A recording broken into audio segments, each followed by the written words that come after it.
Hi everyone, and welcome to another episode of Radiant Central, and I'm your host Natasha St. Michael, and thank you so much for joining me.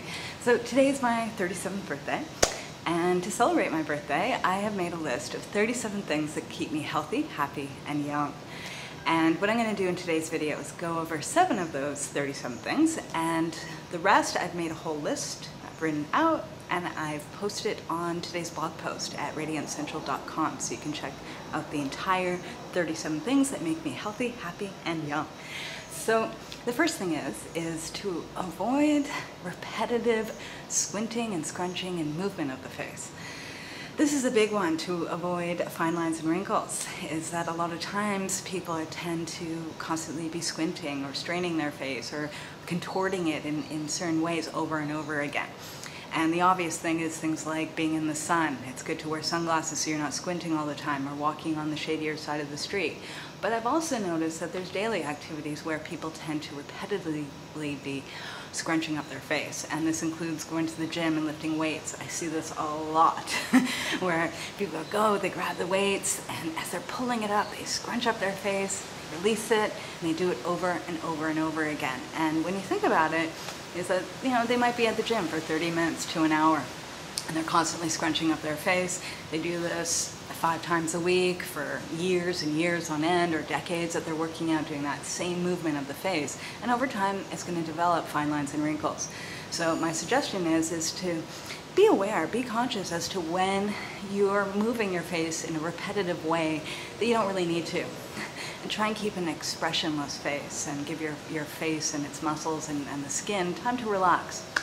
The next one is having a sweaty workout. There is nothing better for a healthy glow and beautiful complexion is to have a good, vigorous workout. And not only is it great for your mood and for your skin and for your health and your strength and your flexibility and building up your bones and great for your heart and your organs, everything. This is how to keep young. So if you're fit now, 10 years from now, you can continue being fit. The next one is portion control. As I'm getting older, I notice that my metabolism starts going down, and I have to watch what I eat because I can gain weight pretty quickly. And what I can eat when I was 20 is very different than what I can eat today. So I have to be very mindful with my portions. One thing that my husband and I have sort of made our New Year's health goal, and the main one is to eat when we're hungry and not to eat when we're not hungry. The next one is being good with your money. Money problems create a huge amount of stress, huge, huge, huge. And over time, if you're always burdened with financial issues and struggles, is that you get used to that stress and you don't realize how heavy it is. When I was in my 20s, for an entire decade, I worked as a fine artist, and I can barely get by, and I was always struggling to make ends meet. And the stress just accumulated. It just got worse and worse until finally I sat down and started organizing myself more with my finances and paid off debt and started saving. Even if you can save just a little bit can go a long way, and it creates security. And instead of being so stressed out about money, you've got something in savings and you're something to work on, as opposed to not knowing what's going to happen next week.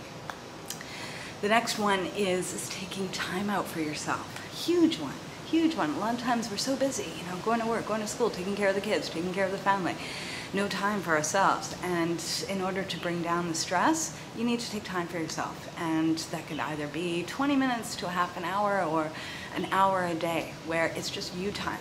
For myself, this is a priority, is that I take at least 30 minutes out of every single day to do things to make me relax, and whether that is meditation, or it's going for a walk, or it's taking a hot bath, or journaling, or reading a novel or a biography, something that just gives me a break, lets me release what's in my head, gives me a little bit of a break from my worries, my stresses, or organizing, things like that, and it just allows me to unwind. The next one is to do things that you're not good at. This I love, and this is what I actually force myself to do quite a bit. And the reason why is because I find we need to sometimes leave our egos at the door. We need to put our egos aside and do something that we're not good at and just have fun with it. And I find this is a great way not only to learn to not to take everything so seriously, but it's also just a great way to just have fun, let go. And that goes into your daily life, is that if we're always so serious about everything and so on top of everything, and it's just always doing things that we're good at, life becomes monotonous, it becomes boring. But when you throw yourself into a situation that you don't know how to do things, or you're just trying to figure it out, that's when you feel alive. So for myself, once in a while, I make myself join like a dance class. I'm terrible at dancing, but I do it once in a while just to have fun, just to make a fool out of myself. Or I've been studying the Indonesian language. I'm not very good at languages, but it's something that I make myself do so that I can exercise a part of myself that might be a little bit weak, using my mind in a different way. And the last thing that keeps me healthy, happy, and young is to have strong bonds with my friends, my family, my loved ones. This is super important. Life is too short to be angry, to be resentful, to hold grudges. Life is way too short to be lonely and isolated. And it's super important to be connected to your family, to your friends, to your loved ones. And for myself, I live on the other side of the world. I'm all the way in Bali, that I make sure I speak to my parents twice a week. I'm always emailing everyone. And with my husband here, he works 7 days a week. So we make the effort that 1 day a week we have date night. This is what keeps our relationship alive. It keeps the romance going. And it also is a way to connect. A lot of times we get stuck in our routine and our responsibilities, and we forget about the people around us. And the people around us are what make us feel good. You know, we need to constantly be working and strengthening and building our relationships with people. All right, so I am wishing you guys a fabulous day. Do check out the whole list of 37 things that make me happy, healthy, and young.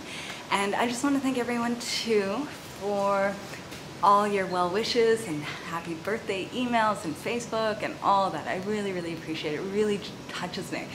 And so we are all celebrating this together, and I suggest too that maybe you sit down and you think about all those things that keep you healthy, happy, and young. I have to say, by doing this exercise, it really inspired me, and it got me thinking about things and got me ready to do more. So I'm wishing you guys a fabulous day, and I'll see you again soon. Bye.